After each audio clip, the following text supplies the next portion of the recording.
So I request the attention of all the respected faculties and delegates. Kindly allow me a few minutes of yours and let me introduce myself and the faculty members of this session. A very good afternoon and a warm welcome to one and all. I am Rituparna from Clarinet, the designated session assistant for a seamless experience, and Clarinet is India's most trusted and widely used digital platform with multiple enriching services exclusively for the doctors. Clarinet is very proud to be a digital partner for this insightful webinar named KISAR Journal Club, organized by the Indian Society for Assisted Reproduction, Karnataka State Chapter. Now, without wasting any further minute, let's begin today's session, for which I would like to invite Dr. Ashwini B. Gowda, ma'am, the Honorable Secretary of KISAR, to start the event today with her enlightening words. Welcome you, ma'am. So the dice is all yours. Please proceed. Thank you, Rituparna. You guys have been amazing and very helpful. Thank you so much. So, starting the program. So it feels great pleasure to start the second journal club of this term under the presidency of Dr. Nivedita. Today we have our journal club on ovarian and endometrial rejuvenation. Moderated by Dr. Lavanya and Dr. Prabhu Mishra. Now, before getting into the program and on the presentation as such, let me give a brief introduction of both of them. And Dr. Lavanya Kiran, all of you know, is our dear Vice President, very dynamic person, has been a dear friend. But however, I wouldn't want to say she needs no introduction. I would like to introduce her. Dr. Lavanya has held her MBBS degree from MS Ramaya Medical College and an MD from Kepegowda Institute of Medical Sciences. She also holds a fellowship in reproductive medicine. And she has had to her credit PGD MLE. She has also done a fellowship in regenerative medicine and cosmetic gynecology. She has had many awards to her credit. However, I would love to mention a few. She was invited by MIT and Harvard University for medical innovation platforms. She has been a TEDx speaker, which is, I feel, a very honorary achievement for robotics in TED Circle speaker for our bodies. She's been on the managing trustee of Lakshya Foundation, which is a charitable trust. She's authored many chapters in many textbooks, and we are very proud of you, Dr. Lavanya. Thank you so much, Dr. Ashwini, for that wonderful introduction. I would have been happy with brushing it under the carpet, but then that was really sweet of you to have introduced. Thank you so much. I know, we are very proud of your achievements, I must say. Now, coming to introducing Dr. Prabhu Chandra Mishra. He holds an MSc degree in molecular medicine and stem cell technologies, a PhD researcher in biotechnology, specialized in stem cells and regenerative medicine, a postgraduate diploma in chemoinformatics, trained in drug delivery, UCST, USCD in California, a cancer biology, Johns Hopkins Advanced Stem Cell Biology Pasteur Institute, postgraduate diploma in management, and MBA. That's quite a bit of scientific achievements, Dr. Prabhu. We are honored and it's our privilege to have you on during this journal club discussion. I would give the platform to both of you to conduct the journal club going forward. Thank you so much. I would also encourage all the members who are attending that if you have any problems, any doubts, any questions, please put it in the chat box. Try and mute your computer till the time that it comes up for discussion. Thank you. Thank you, Dr. Ashwini. Thank you, Dr. Nivedita, for providing us this platform to host this journal club. We're really very happy to be an integrated part of KISAR, and we're very glad to see the numbers increasing. I think it's already 41. We are reaching people logging in, and that shows KISAR is doing a wonderful academic activity where we have a lot of people wanting to join the journal club, and really makes us proud of that. And today we have one very young, dynamic speaker, Dr. Sauparnika, who will be presenting the journal today. And Dr. Sauparnika makes me very proud because she's been my postgraduate and she's a gold medalist in a DGO and a DNB as well. Very enthusiastic, very academically oriented person. And then she's done a fellowship in Milan Fertility Center. And because of her hard work and dedication today, she's a consultant in Milan Fertility Center. Over to Dr. Sauparnika. Whenever you have questions, please put it in the chat box. We've kept that open. We'll keep, once she finishes, maybe we'll run through our personal experience and present few papers, and then we can have Dr. Prabhu with us, who's also a co-author in this same journal. So I think it's very privileged to have a co-author like Dr. Prabhu Mishra also log in and be our co-moderator.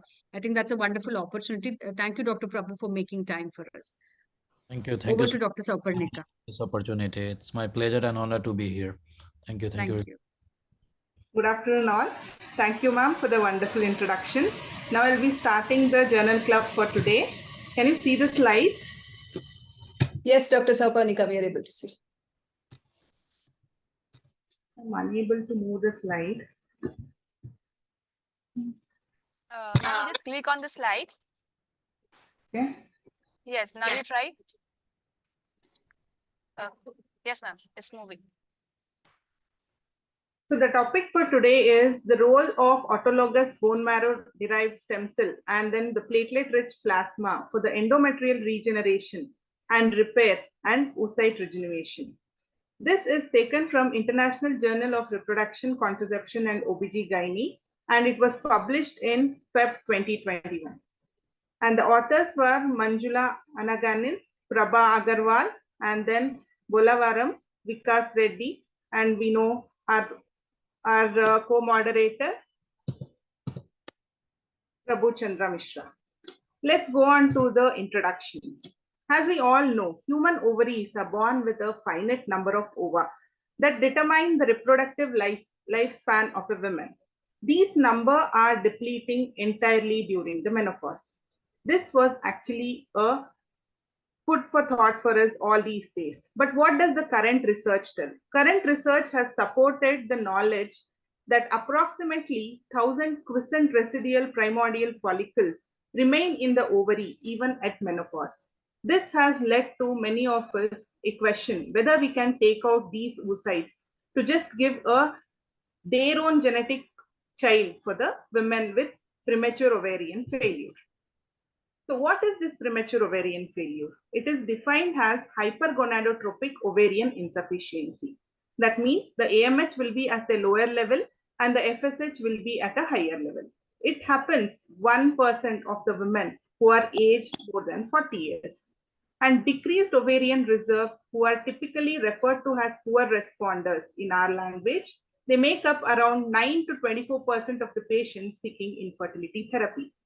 Until date, there is no therapeutic intervention that has been proven effective in restoring fertility in these patients. So we can tell, okay, oocyte donation is one option, but what are the negatives of these oocyte donation? The psychological burden that the patient goes through and the legal restrictions. As we know, the ART regulation has put many restrictions on this. And then negating the choice of a biological child, which is a very, very important and a key factor being an infertility specialist to give them their own biological child. So ovarian regeneration is a procedure of creating new ova in damaged or aged gonads. Discovery of ovarian stem cell is the basis of ovarian regeneration. Competent oocytes can be obtained after the activation of these dormant primordial follicles in the poor ovarian reserve or premature ovarian failure. Ovarian regeneration doesn't just restore the fertility, but also it will decrease the side effects of low estrogen, which is like it also benefits the thinned out or a refractive endometrium. So moving on to what is these stem cells? Stem cells are the undifferentiated cells with the ability of self-renewal, producing exact copies of themselves by continuous division, and also they advance into the specialized cells by differentiation. So PRP is autologous blood plasma enriched with platelets containing several growth factors and also the cytokines. These growth factors will help in stimulating the stem cell and also causing angiogenesis and helps in the formation of de novo younger tissue. So what was the study? The objective was to evaluate the effectiveness of the bone marrow derived stem cells and PRP application, one for the endometrial regeneration and repair in patients with the endometrial lining, thin endometrial or intrauterine scarring. The second was ovarian regeneration in premature ovarian failure or poor ovarian reserve. So how was the aim of the study being recognized? Endometrial regeneration. One is to measure the change in the endometrial thickness. Secondly, to see whether the blood flow has improved to zone 3 of the endometrium, and to determine the rate of return or the normalization of the menses in Asherman syndrome. Coming to the oocyte regeneration, what were the aims? To determine the improvement of the ovarian intrastromal blood flow, and to assess the improvement of the FSH towards the normal ranges, and to determine the clinical pregnancy rates. What was the study type? It was a non-randomized prospective interventional study. And the place of study was, it was done at Medicover Women and Child Hospital from January 2019 to 2020. What were the inclusion criteria in this? For endometrium, the persistent thin lining endometrium, which is less than 6 mm in previous IVF or FET cycles, moderate to severe Asherman syndrome, severe oligomenorrhea or amenorrhea. For ovaries, primary or secondary amenorrhea at least for 3 months. Infertile women having a diminished ovarian reserve, where we call the diminished ovarian reserve, with the AMH of less than 0.42 and then the FSH of more than 12. The diagnosis of premature ovarian failure with FSH levels more than 30. We call it as the premature ovarian failure, but the karyotype should be normal and she should be with at least 1 ovary. These were the inclusion criteria. What were the exclusion criteria? Age less than equal to 18 years, pregnancy or lactation, if there is any evidence of malignancy, if the hemoglobin is less than 8 and the platelets being low, anticoagulant therapy, any contraindication for the laparoscopic surgery or general anesthesia, medical condition which will contraindicate the pregnancy, and the psychiatric disorders. So about 37 selected subjects we had taken, out of which 12 were premature ovarian failure and 23 had primary or secondary infertility, out of which 7 were diminished ovarian reserve, 8 were thin endometrium, secondary amenorrhea contributing to 3, and then hypogonadotropic hypogonadism. And 2 subjects already had attained the menopause. So how was the methodology? A detailed history was taken and the clinical examination was done. Hormones, that is the biochemical markers like FSH, LH, and AMH were done on the 2nd day of the menstrual cycle. Endometrial thickness was measured by an experienced ultrasonographer, where the maximum thickness at the longitudinal axis was taken almost 3 times and the mean of that was measured. Endometrial layering was mentioned and the zone 3 blood flow was also measured.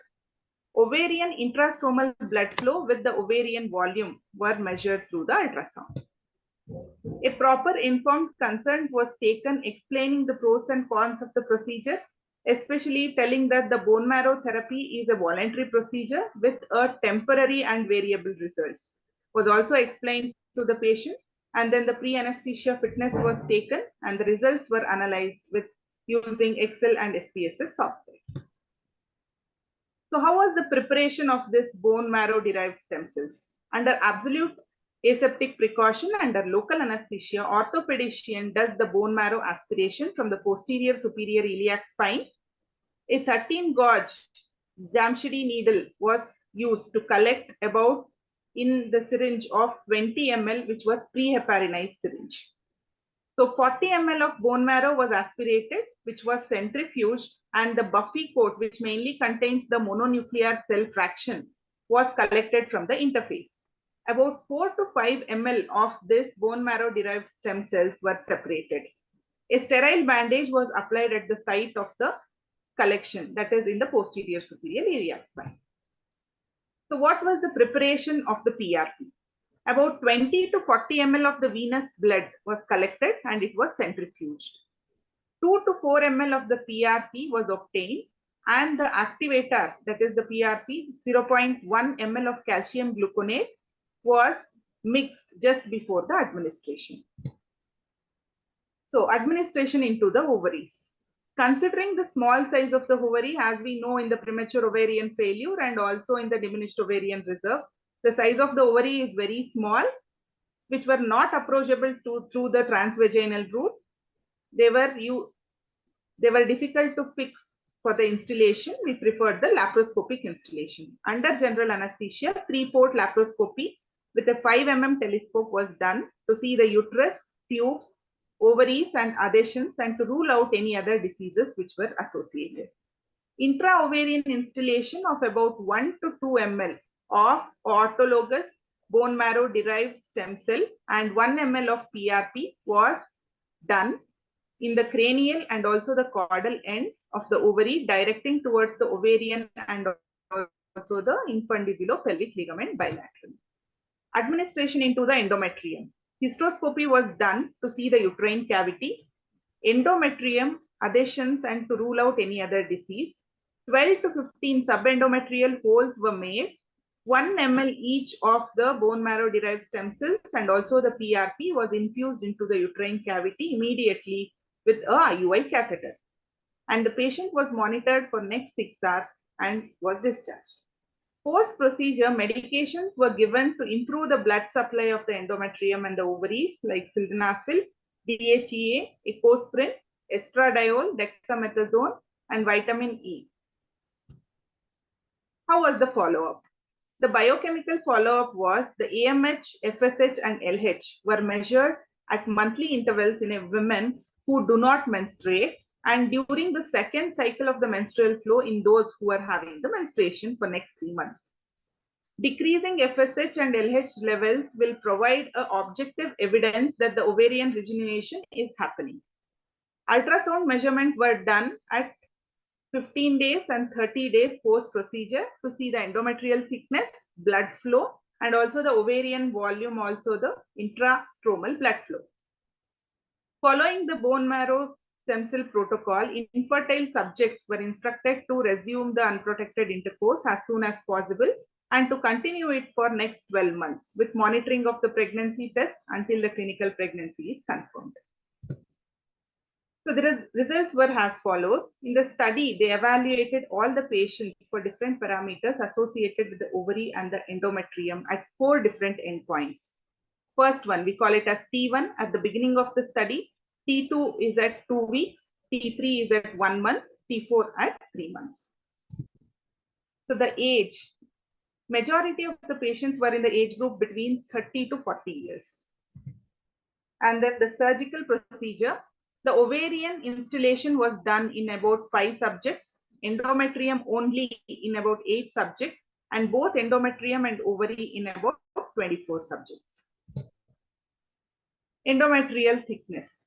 Endometrial thickness increased in all patients, that is 31 out of 31 patients, the endometrial thickness improved. And 8 by 8 patients who were having a thin endometrium also showed the improvement towards the normal range. Almost everyone were like having the endometrium more than 7 mm.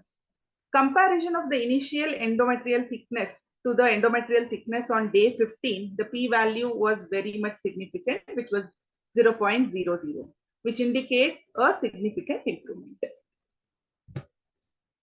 So coming to the blood flows, blood flow to zone 3 improved in 23 out of 33 patients. In remaining 10 patients, 2 of them had grade 3 Asherman syndrome and 3 were positive for tuberculosis. 7 out of 8 patients of thin endometrium showed improvement in the blood flows. So the p-value again is very much significant, which tells there is a good or significant improvement statistically in the blood flow of the endometrium. Then coming to the ovarian stromal blood flow, 16 out of 37 patients had normal ovarian blood flow pre-procedure. Post-procedure, ovarian intrastromal blood flow improved in 20 out of 37 patients. So about 19% of the improvement was there when it comes to the ovarian stromal blood flow. FSH level improved in 26 out of 29 cases. That accounts for about 89%, with no improvement in about 3 subjects out of 29.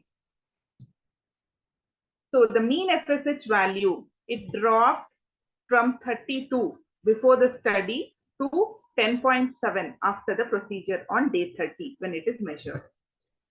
And the FSH levels improved in 12 out of 12 premature ovarian failure and 2 by 2, the postmenopausal women. That is, even in the premature ovarian failure and also in the postmenopausal also, there was improvement in the FSH. So this is the table of the paired t-tests. When we look at the paired sample tests, pair 1, the comparison of the initial endometrial thickness and the endometrial thickness on the day 15, the p-value was significant. Then coming to the pair 2, the comparison of the initial blood flow of the endometrium to the post-surgical blood flow, again it was significant with a p-value of 0.00.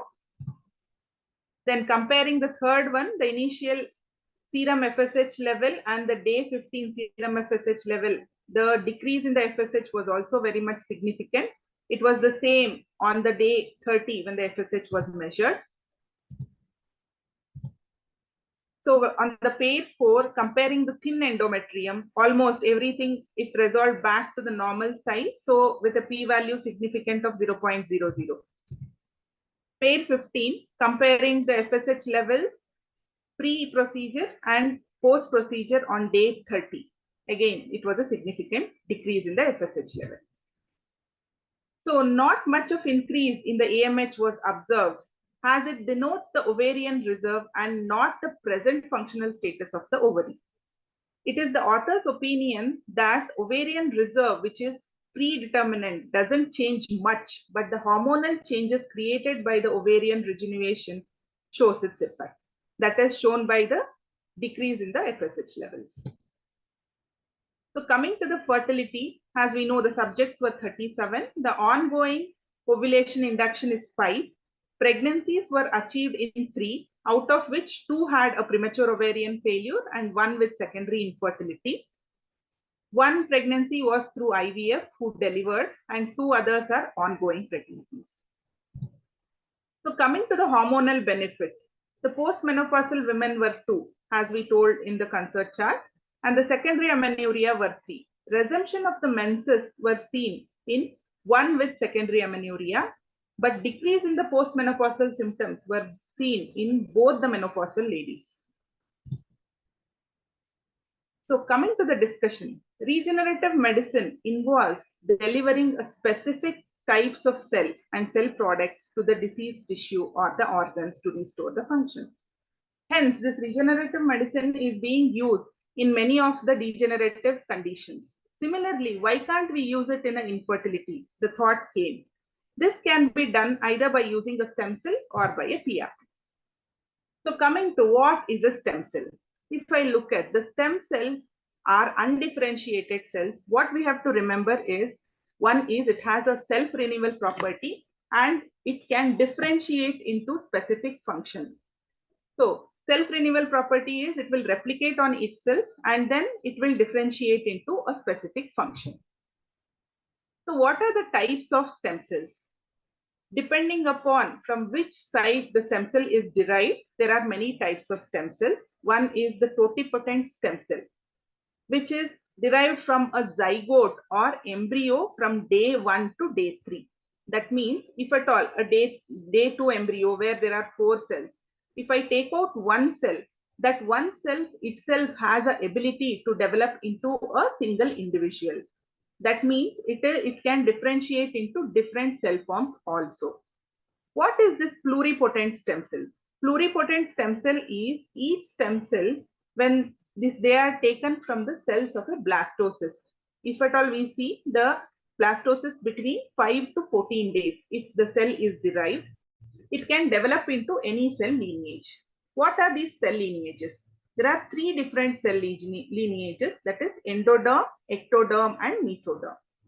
The totipotent stem cells can change themselves from one cell lineage to another cell lineage. That is, if at all there is an endodermal stem cell, that if it is a totipotent one, if at all we give a stimulus to go to another one, it has the ability to change over itself. And what about the pluripotent stem cell? They are the next grade of cells. Next, we go to the multipotent stem cells, where the cells differentiate into a particular number of tissue, which is derived from the fetal tissue, cord blood, or adult cells. So whatever is the bone marrow cells which we are taking, they are multipotent stem cells. If at all there is a mesoderm, it will differentiate into the bones, muscles. So this multipotent stem cells have the ability to differentiate into particular cells. Next, this is the diagram showing almost everything in it. The totipotent cells, which are derived from a day 1 to day 3 embryo, pluripotent between 5 to 14 days, multipotent is the adult stem cell. Then it will go and make each system indifferent. And once it goes and sits in each system, it will become unipotent. What I want to tell you is, in the introduction, we told that there is aging process which is happening inside the ovary, which will actually cause a diminished ovarian reserve. So what happens here is, even though there are stem cells which are there inside, which are unipotent, there is no growth factors which will stimulate that so that we get a increased number of oocyte. So through the stem cells, we are just stimulating these unipotent stem cells which are there in a dormant state inside the ovary to become a mature oocyte. So Owen and Fredrinson in 1988, they found out the bone marrow stem cells. These are hematopoietic stem cells, which are a type of multipotent primitive stem cells. Now I think you can understand this is a type of multipotent stem cell. They not only commit to osteoblasts, adipocytes, and chondroblasts, which are the cells of bone and also the fat tissue, but also they can differentiate into granulosa, endometrial, and endothelial cells. This is the basic physiology why we are using these stem cells in ovarian regeneration and also in the endometrial improvement. The gonads, granulosa cells, endometrial cells are derived from an intermediate mesoderm. So the bone marrow cells are also giving rise to the mesodermal cells, and also the gonads and the endometrial cells are derived from the intermediate mesoderm. So that physiologically we have evidence to tell that, okay, this is going to happen. But actually in scientific basis, is it happening? Let's see next. Adult stem cells are often isolated from the bone marrow, blood, adipocyte, liver, and skin. However, natural consequence of aging, their quantity and quality decreases with age, affecting their regenerative potential. So we are just trying to improvise this regenerative potential. Germline stem cells are unique cells population committed to producing the gametes for the propagation of the species. Johnson et al. Postulated that this kind of germ cell stem line were present in adult female ovary. If at all, at the occurrence of the menopause, if there are still the oocyte preserved inside that, then we have to think the aging or the menopause is not because of the lack of the numbers, but it is because of the aging of the germ cell stem line and also the somatic cell aging, thus losing the capacity to regenerate or differentiate. So White et al. Identified that a rare population of mitotically active germ cell from reproductive age humans ovaries, the germ cell lines were capable of forming the oocyte-like structure. Singh et al. Showed that the autologous implantation of the embryonic stem cell can lead to endometrial regeneration.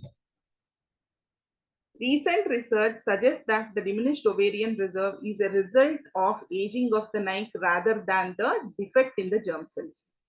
So these stem cell likes are located in a specific anatomical microenvironment that allows for the stem cell.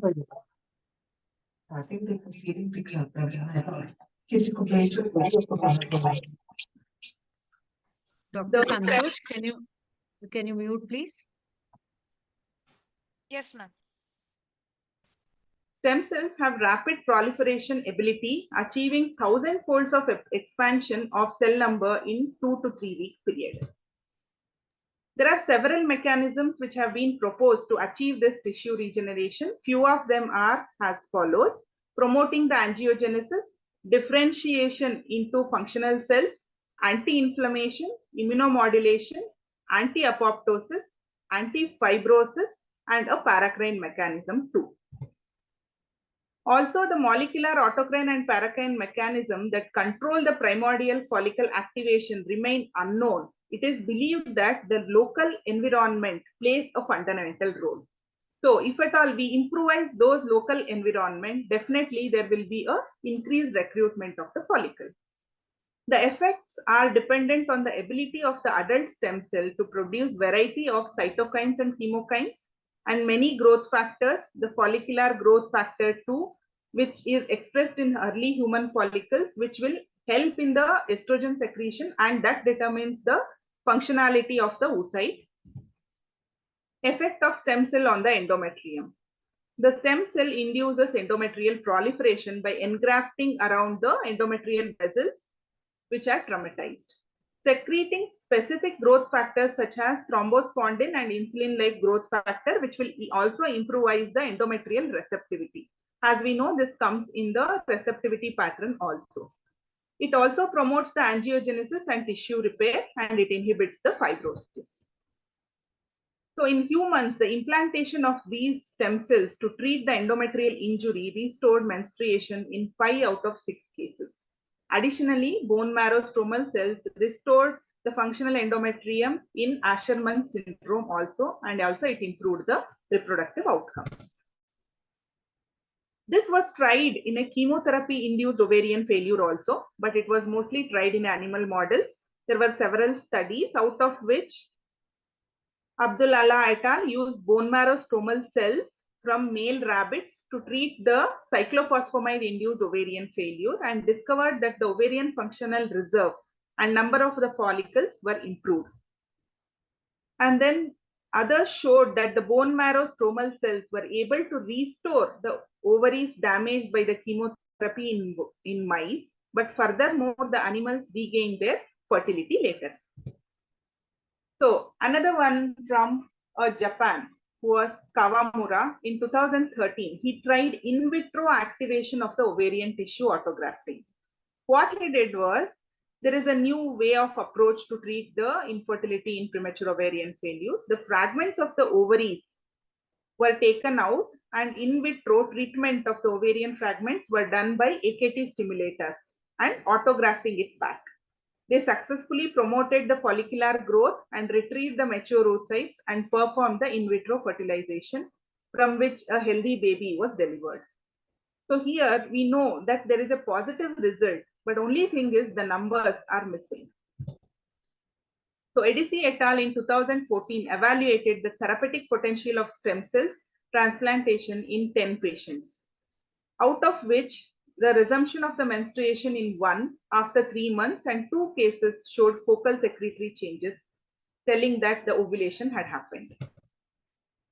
In ROSE 1 study, which was started in February 2016, participants were designed to determine the efficacy of the stem cell therapy in ovarian function recovery in subjects with idiopathic and other types of premature ovarian failure. The first patient resumed her menses after 6 months post stem cell injection. She also reported that there were decrease in the postmenopausal symptoms.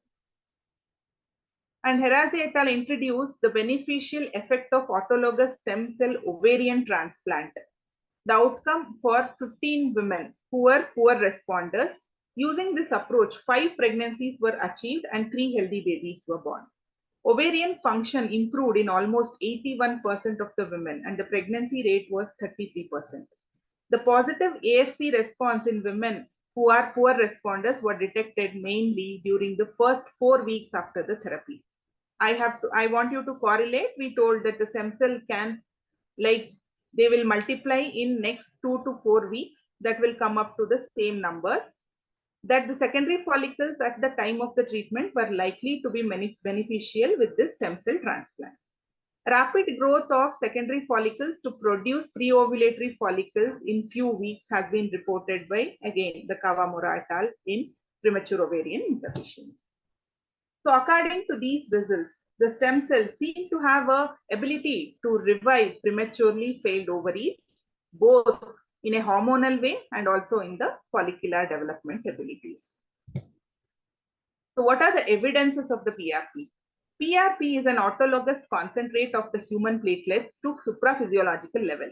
The actual mechanism of action is extensive because of the release of many bioactive factors. Growth factors cause the growth of new blood vessels, connective tissue and also the nerve tissue by the activation of the stem cells, which are normally found in all parts of the body.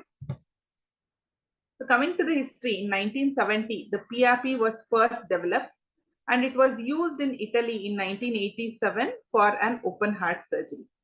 After that, they started gaining popularity in 1990s in the oral and also the plastic surgery. Chang, for the first time, reported the efficacy of intrauterine infusion of the PRP for endometrial growth in 5 women with thin endometrium. Normal pregnancy was achieved in 4 women. Nazari et al. Studied almost 10 patients who had history of cancelled FETs due to the inadequate endometrial growth. Endometrial thickness increased in 48 hours, the first PRP, and reached more than 7 mm after the second one. So out of 10, 5 of the patients achieved pregnancy. In 4 of them progressed normal. So 20 women with history of recurrent implantation failure. This is to tell you that the PRP not only improves the thickness, but also it will improve the implantation potential. It was used in recurrent implantation failure patients, and the participants were pregnant, with one who went ahead with the early pregnancy miscarriage and molar pregnancy, and the others continued with a normal pregnancy. In an experimental study of the PRP, which showed that out of 27 menopausal women, 12 managed to ovulate and 3 became pregnant. The in-OM ovarian regeneration treatment with PRP was done in Eric S. Sills in 60 women aged between 45 to 64, experiencing menopausal and also the perimenopausal and premature ovarian failure. According to them, 75% of them had overall hormonal levels returned to the normal and 9 successful pregnancies. And Zhang et al. Did a study with rat model where the intrauterine adhesions were there. He compared the placebo with the menstrual blood implantation. Third was the mesenchymal stem cell implantation. Fourth was PRP. Also, he combined the menstrual blood with the mesenchymal stem cells and PRP. And the combination therapy worked very good in them. Coming to the stem cells and also PRP is considered to be a natural and a safe treatment because it uses the cells and the growth factors from patient's own blood. It is not a synthetic material basically. So it prevents allergic reactions. It also prevents the transmission of the blood-borne infections and prevents the rejection of the autotransplant. So what are the adverse effects we can just estimate when we are doing this bone marrow transplant? The primary risks and discomforts are related just to the bone marrow withdrawal, where there is a slight pinch to insert the needle for collection. And there is a potential for bruising at the site, and there may be bleeding and pain and infection risk.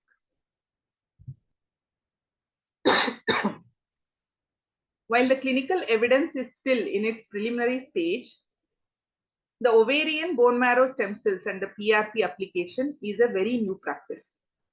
The existing evidence points to incredible outcomes in patients, even if there is a menopausal tax. The benefit of this procedure is possibly of achieving pregnancy of their own eggs, which has not been possible with any other prior procedures. Many clinicians feel that the PRP therapy is safe given in autologous nature and long-term usage without any reported major complication. Even though there is no evidence to tell that the PRP has not caused anything in a reproductive perspective, the PRP has been used for other perspectives like the skin therapy or a cosmetology where they have not noticed any long-term complications. So what were the limitations of the study? As we know, it was a non-randomized study. The sample size was small. Subjects are not evenly distributed.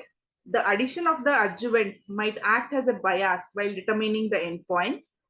The long-term complication risks were unavailable. Hence, a randomized multicentric study are needed to know the definitive results on this.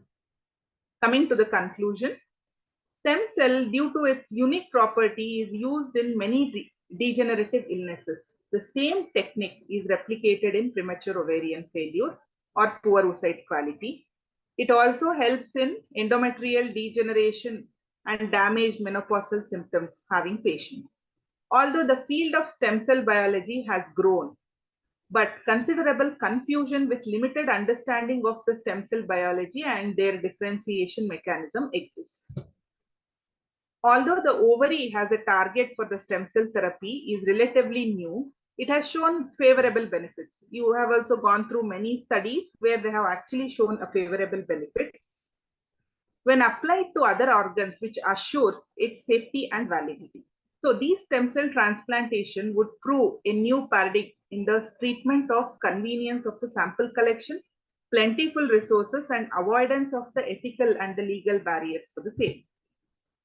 So akin the novel therapies, the consistency of the outcomes, possible risk, and the collection of the large-scale data is required for it to be further implemented. So this study the aim of this review is just to stimulate and sensitize the readers to carry out a well-designed, statistically meaningful, large, multicentric population-based trials to achieve its validation in the modern gynecology. These are my references. Thank you, Soparnika. I think that was a very wonderful, elaborate presentation. And I'm assuming you have definitely stimulated all our fertility specialist brains to henceforth try this one. Before we move on to the discussion of the journal in detail, I would also like to present our data as Dr. Prabhu is there. And this, can I share my screen, please? So, yeah, thank you. So, I've known Dr. Prabhu for more than 4 years now, and then I've also been trained and done my fellowship in regenerative medicine under Dr. Prabhu. Thank you, Dr. Prabhu. And today we run a lot of regenerative courses. Why I'm saying this is we have started getting quite a few references from my co-fertility specialist. But I want you to know that if you understand the right technology of doing this, you don't have to refer it to anybody. You can start doing it. Where, we teach you simple techniques where you don't need an activator, which has been used in the study, which has been presented now. And once you know the actual, I think theory has been already discussed with us now, and just a few techniques is what we have to do. So I'll skip all this introduction part, but very quickly, within 5 minutes, I'll finish my study. So we had done a study of poor ovarian insufficiency and primary ovarian failures around 65 patients, where we had checked the AMH, the FSH, and the antral follicle count, and compared how did it change post the stem cell and the PRP. I'm skipping all these things. Like I said, this is due for, it's already in the peer review for the international journal. So initially, you can either be taking the bone marrow aspirate either from the anterior iliac spine or from the posterior iliac spine. So while you advantage of using the posterior iliac spine is you'll be able to get quite a good amount of blood, and you have to remember every 10 ml you're going to draw, you'll be getting 1 ml of a stem cell PRP which you'll be using. So nearly 30 to 40 ml will be extracted. Of course, the anterior is more easier, but then if you're looking for a little more better volumes, I would say in the practical experience, it's better to go through the posterior. The Jamshedi needle is used. Always try to make sure that you call an orthopedician who's trained instead of you trying to do everything. And I think knowing all our fertility crowd and the members of KISAR, they all want to limit to what they are expertised in. So I would suggest get the orthopedician to do this, and very simple. And then you can use it through you do the processing. So processing, Dr. Prabhu is there. He can tell us more about the detail. So there'll be 2 spins. One is initially, it'll be done for 6 minutes and 1,200, and then 3,200 will be done. So you're going to take only the supernatant, and this is what will be injected. All you need is simple, these falcon tubes and cold centrifuge.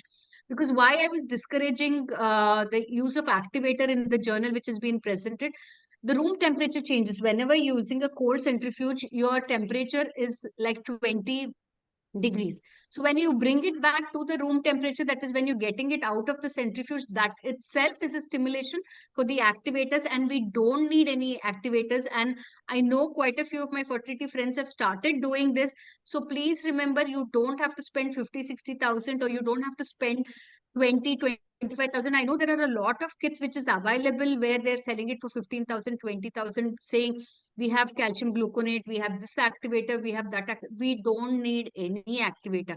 Just the cold centrifuge and exposing it to the room temperature itself is a great activator. And growth cells, we are going to have sufficient. Let me try playing this video. So this is the laparoscopic. So you have to make sure, you have, see, whenever we're talking about the POI, POFs, you have to remember we have streak ovaries like this. So going from the infundibulopelvic ligament is very important, and you try to inject it on both of the side of the ovaries. So that is very important. So when you're in the right field, that is when it is going to go right under the cortex.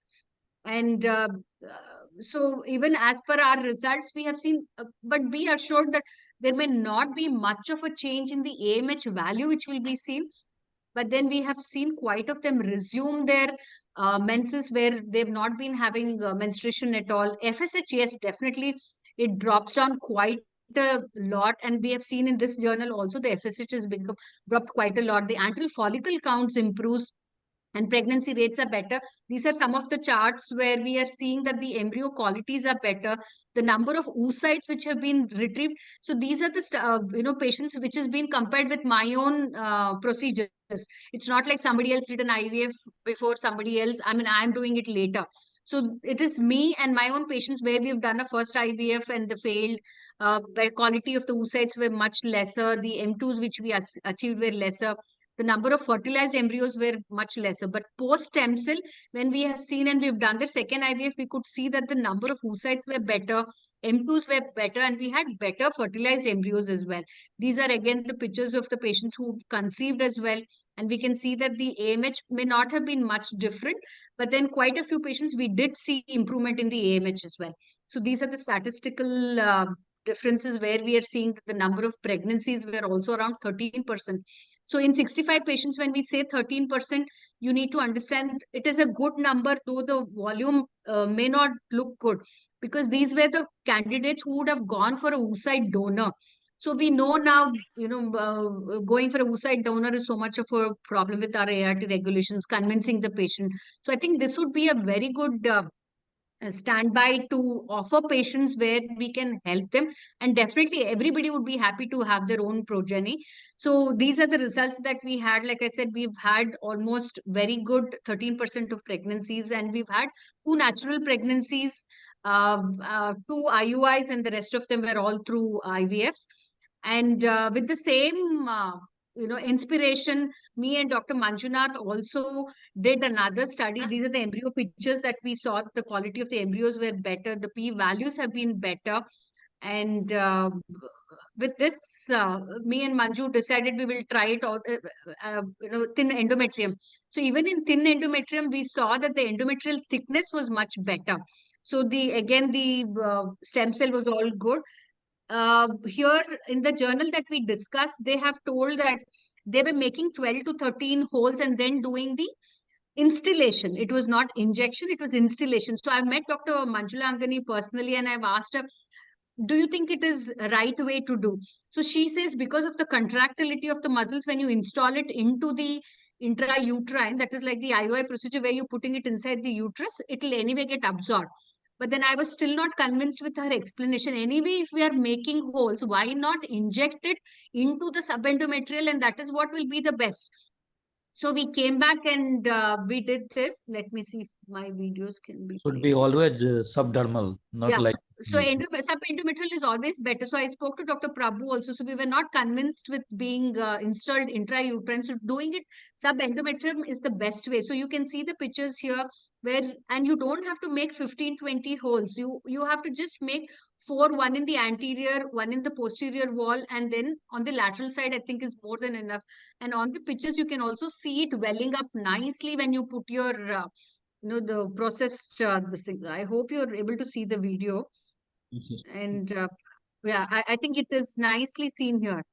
So if you do it anterior, posterior, and 2 lateral wall, I think that's more than sufficient. And these are again similar videos.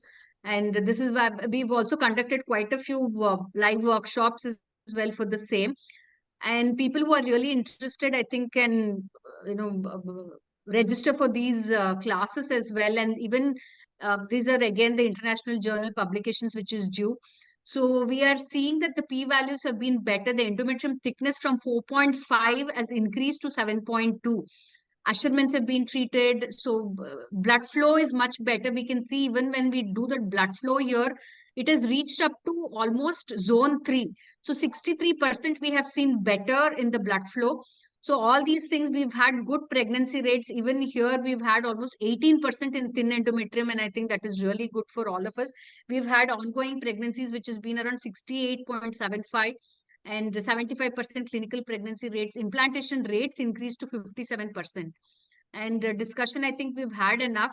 I would like to use the presence of Dr. Prabhu for all our delegates who have logged in. If you have any questions, please ask him, and I think it'll be a wonderful opportunity. In the meantime, I'll take questions from the chat box. Ma'am, after how many months of stem cell? Okay, we have questions from Narmada asking how many months of stem cell infusion we observe improvement. So if you're doing it in the ovaries, it's always better you wait at least 2 or 3 months. And then, at least 1 month is definitely for sure. 2 months is the best. If you're looking into thin endometrium, 1 month gap, and the next month you can start off. Do you agree with me, Prabhu? We don't need activators like the present journal, which was No, presented. activator even not required. You rightly said about the temperature, because activation is just a marketing about their different kits. Because the best temperature for the preparation is the 21 degrees Celsius for the PRP or the bone marrow stem cells.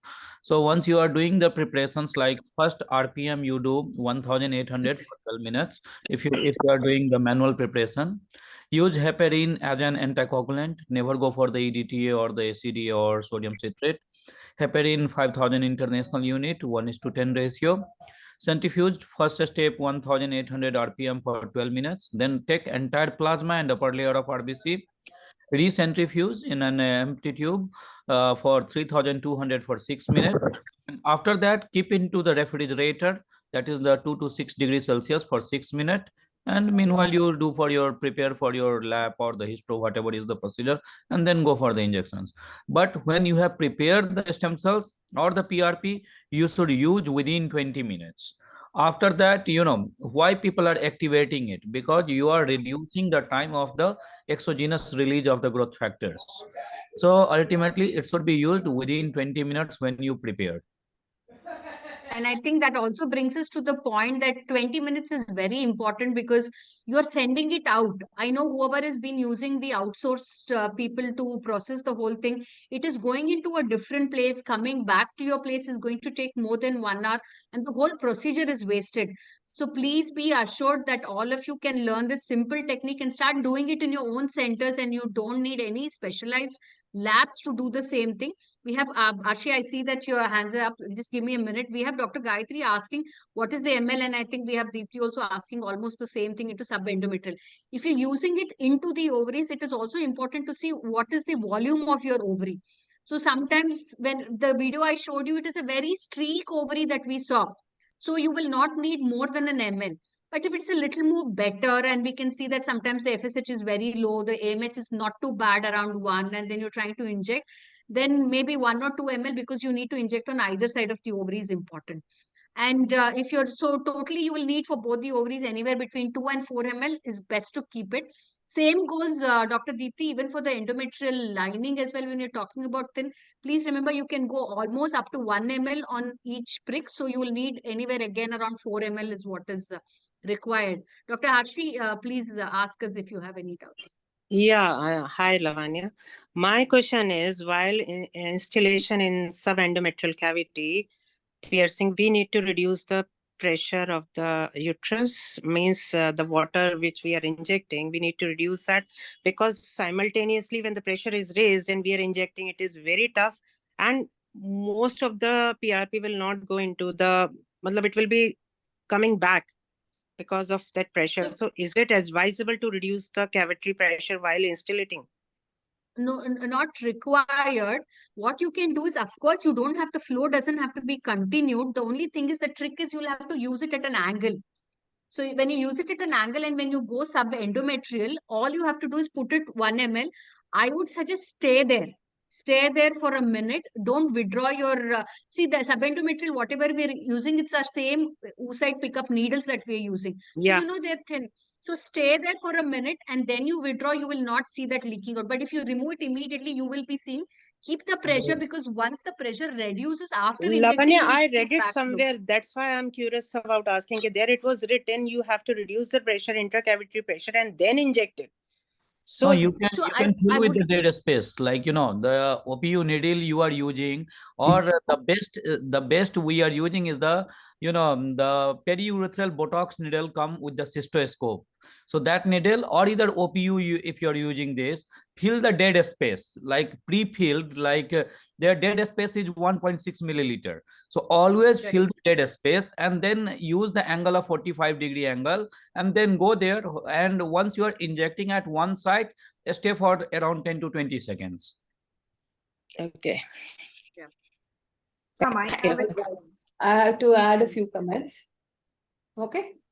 Yeah, sure. Like I would like to know your opinion on intraovarian PRP, because we have been using intraovarian PRP for about 4 to 6 months now, already 30 cases over, and I see quite a bit of benefit in maybe about 50 to 60% of patients. We are yet to audit, but in general, the intuition is it's doing a good job. So what would Dr. Prabhu and Lavanya yourself would want to say the difference between bone marrow derived stem cell usage for ovarian rejuvenation versus PRP usage for ovarian rejuvenation? Yeah, but if Prabhu starts, he'll not let me speak. So before Prabhu starts, I'll say. So because I've also moved on from PRP to stem cell. So initially reading the journals, it fascinated me, and that's how I got into PRP. And I tried more than 15 cases before we went into getting trained in the stem cell. I have seen the results are much better when we use stem cell, because I think the growth factors are also much more richer in stem cell. And definitely, I think the sustainability, because if even after 2 or 3 months you stimulate, I have seen the stem cell PRP, what you've done would be much better than the blood PRP that you'll be using. Is that right, Yeah. Dr. Prabhu?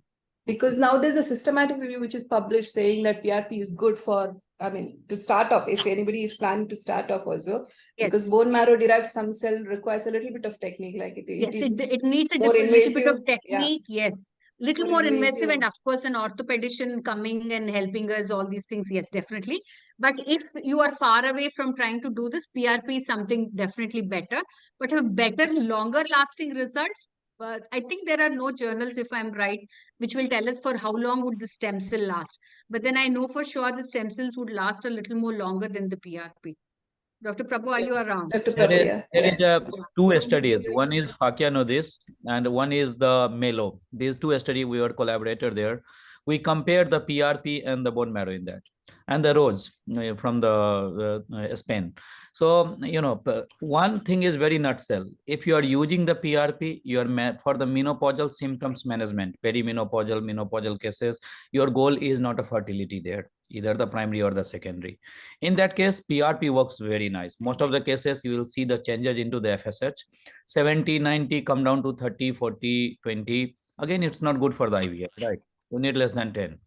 So for PRP, we have seen that kind of result, drastic changes in FSH and the LH, but no changes into the enteral follicular count as well as into the AMH. With bone marrow, the basic difference is here. If you are doing the fertility, or again, I'll give you here one idea. Some countries have the constraint about the bone marrow aspiration, like Middle East. You can do the adipose stem cells in Dubai. You can do the mesenchymal stem cells. You can do the PRP, but you cannot do the bone marrow for non-hematopoietic applications. Then we recommend do the GCSF 2 injections 7 days before, 48 hours before.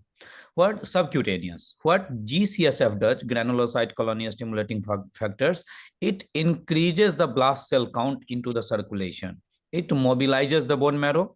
It forces bone marrow to release the CD34 cells, that is hematopoietic stem cell marker, to the circulation. Then you take the peripheral blood around 40 to 50 milliliter, not 20 milliliter. More volume, more count of the cells you will get. So 40 to 50 milliliter of the blood cells, peripheral blood, and then centrifuge, make it the high leukocyte PRP, double spin method, not the single spin. So high leukocyte PRP, then you can go for the PRP injections, GCSF 2 times, like 300 mcg 7 days before and the 48 hours before. The third option is the bone marrow stem cells. PRP is only cocktail of growth factors. It contains alpha granules and the dense granules. Alpha granules is all growth factor, VEGF, IGF, FGF, etc.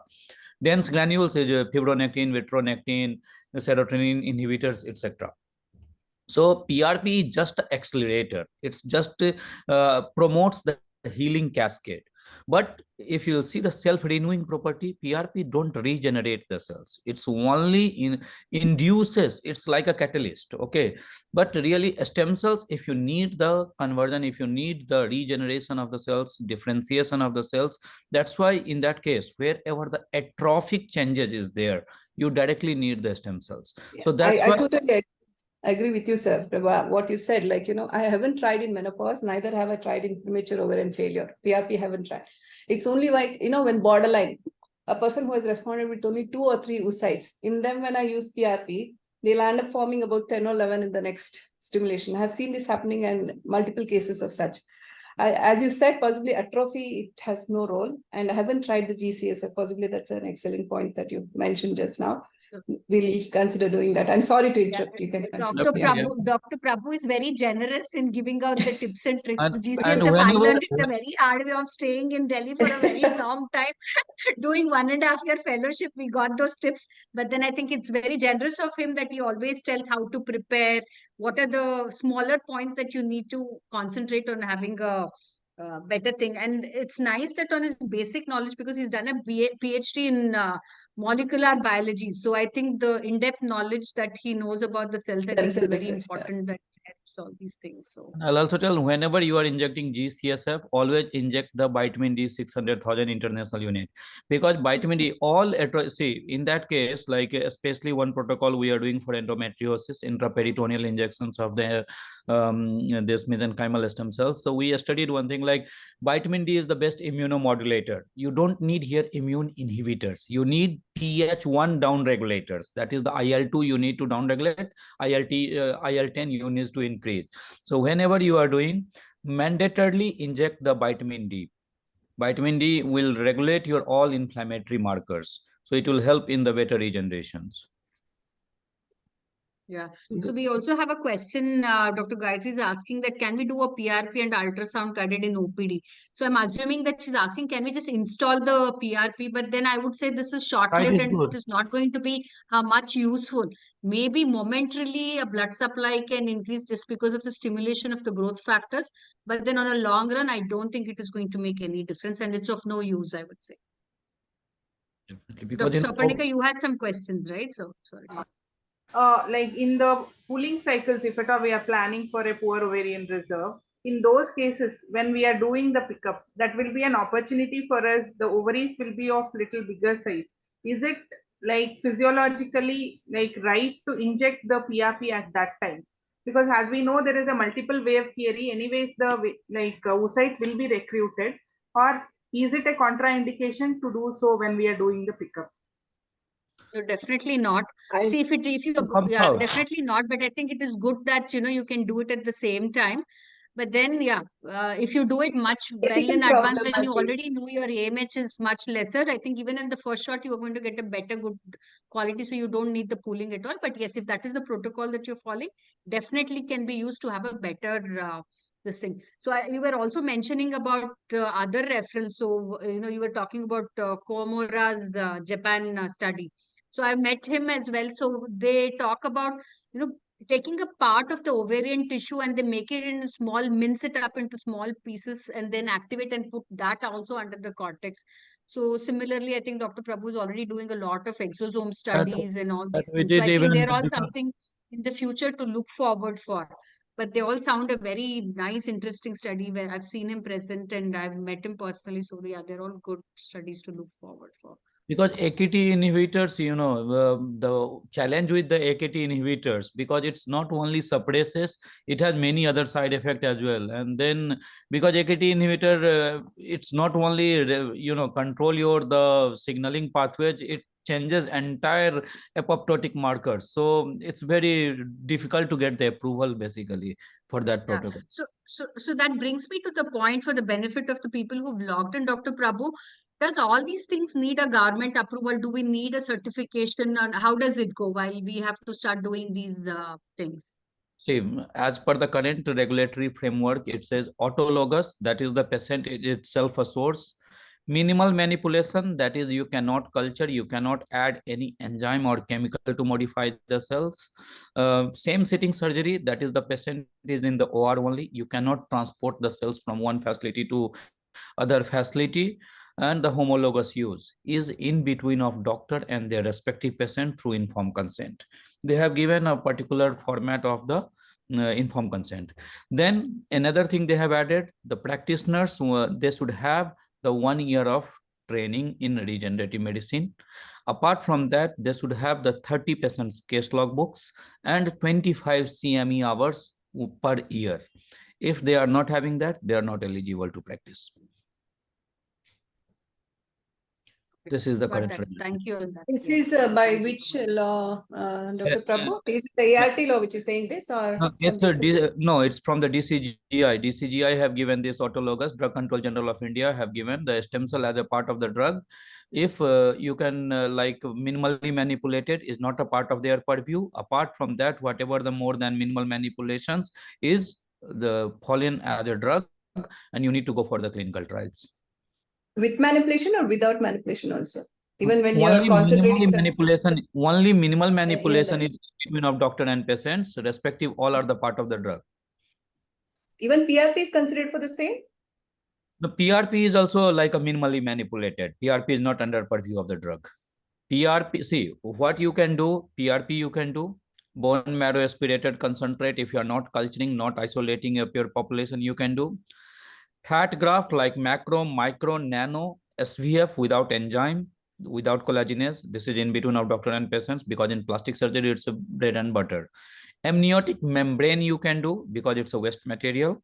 Amniotic fluid for same sitting you can use. Placental extract you can use. And limbal stem cell you can use, corneal stem cells, and bone marrow cultured stem cells you can use for hematological indications. Apart from that, all are part of the clinical trial. Oh, So thank you. that Thank you also so much brings for that. us, Yeah, yeah. elaborate. Yeah. That also brings us to the point Dr. Manju is mentioning that we need to counsel the patient, which is very important, I guess. So there is a, Documentation, yes, definitely important, but then I'm not sure if you still have to say experimental, because I think with so many studies already coming out, but then definitely documentation and counseling is a part of it. this is published I in think Parliamentary Gazette in 2018. I can share with you, Dr. Lavanya. It's in a Parliamentary Gazette. Yeah, yeah.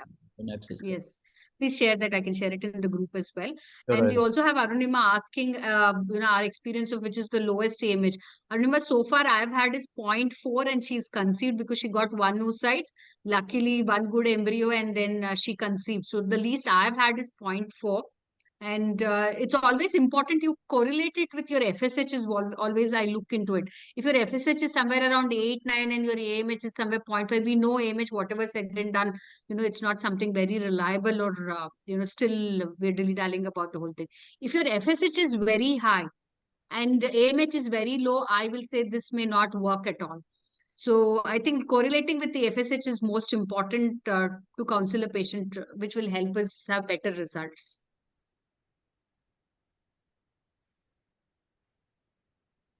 one additional question to Dr. Prabhu Mishra. Is there a way of quantifying these, sir? Yes, you can. Quantifying the bone marrow. I mean, in your What studies and all, is it advisable that when we concentrate? In Bangalore, even you can partner with any OnQuest or the Lalpath or Metropolis, this kind of labs. Whatever you are injecting, you can send them 1 milliliter. Either you are doing the PRP or either you are doing the bone marrow. So bone marrow, they will quantify you for the CD34 positive cells. CD34 positive is the marker of hematopoietic stem cells. And if you are using the PRP, two marker is recommended. One is VEGF, vascular endothelial growth factor, which are responsible for the neoangiogenesis, and the PDGF, platelet derived growth factor, which are responsible for the cellular matrix formation. That is, one gives you the path to travel and one is giving the neoangiogenesis. So these two marker is recommended for the PRP, and per marker they are charging somewhere around 1,800 rupees. So are there any levels beyond it that this is the minimum level that it has to be? You cannot, because this It's is not challenge. defined. No, this is the challenge with the cell-based therapy. This is the part of cellular therapy because it's autologous. You are not culturing it. You cannot make an optimum dose like paracetamol. You need 1 gram. You cannot make it here. If my platelet count is 150,000, you cannot change it to 160,000, right? What here you are doing, you are concentrating the cells by increasing the hematocrit level 4 times or something. Yes, Yeah. you are increasing the hematocrit. Apart from that, you are not modifying the anything. So you cannot go beyond this limit. So that's why this multiple injection concept came sometime, because to achieve the maximum doses.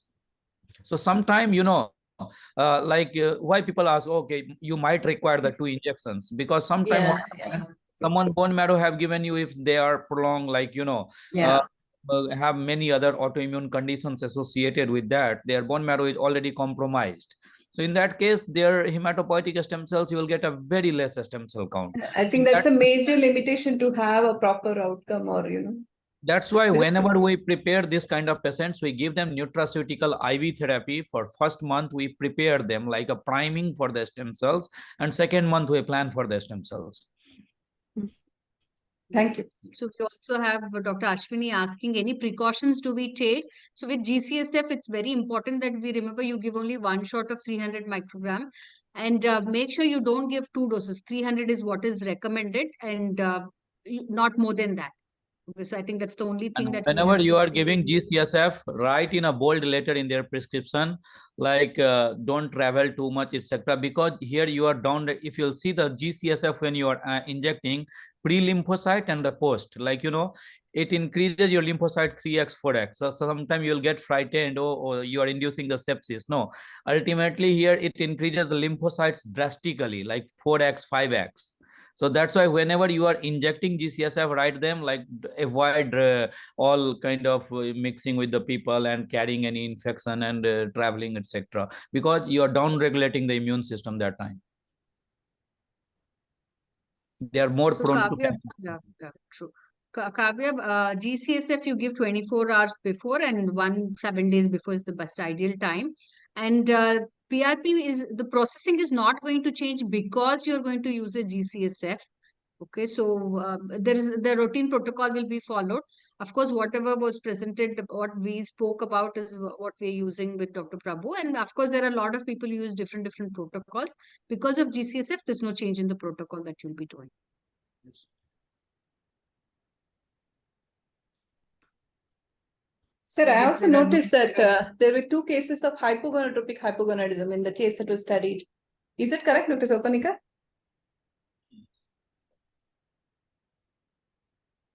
Yeah, ma'am. Even I got the same doubt. Like hypogonadotropic Why were they included is what I was thinking. Hypergonadotropic. That was the case, because I don't know, because Dr. Manjula said, okay, let's put in that, Prabhu, because it was Just oversight maybe. Like when you do initial studies, whatever you get, you just document it. Okay. Yeah, so I think this was very long back when she also started. Maybe next time I'll ask her the specific question, but then I know she started it when she's started doing it. So this was her initial time of career. The Maybe study we did in like 2016, like 2016 we recruited that studies. Yeah. Okay, so no more questions. Dr. Manju is complimenting. I'm not sure if Manju was there. Manju, we presented both our studies, so thank you for that. And me and Manju went together to get trained together. So yeah. Thank you for everything. So Okay. That was amazing batch, like you all, and then 3 generations of Dr. Goenka and Dr. Sardes Pandey. True.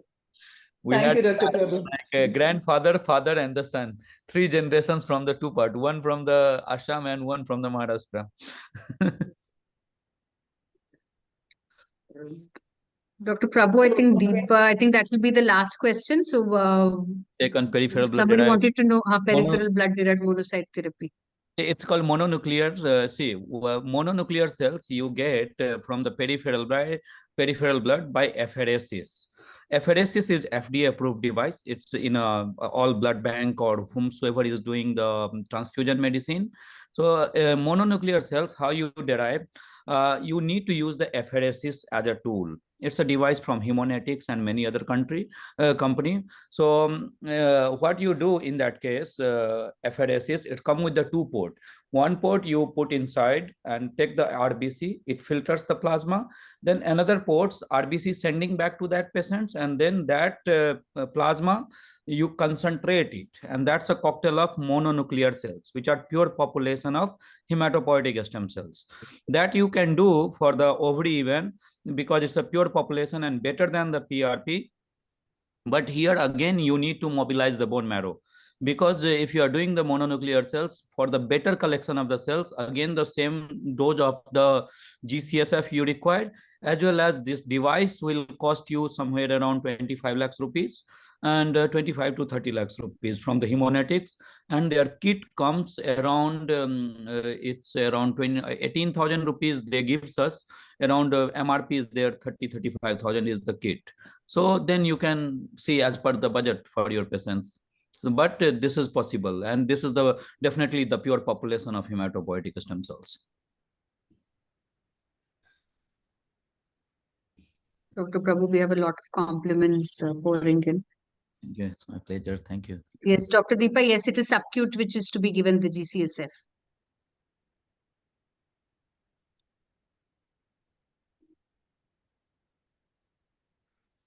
Thank you everyone. Dr. And I think last time KISAR also we had a workshop, and I think we did a live relay. I think that was also wonderful.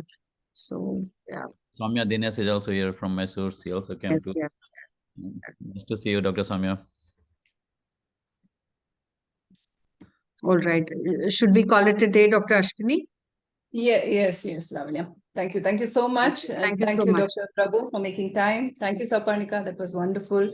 Thank you, everybody, for a very, very interactive session. We had a great time. I'm hoping that the next Journal Club, which is due probably possibly in the second week of Jan, which Dr. Soumya Dinesh and Santasa Fertility is taking up. We'll keep you informed as to when it would be.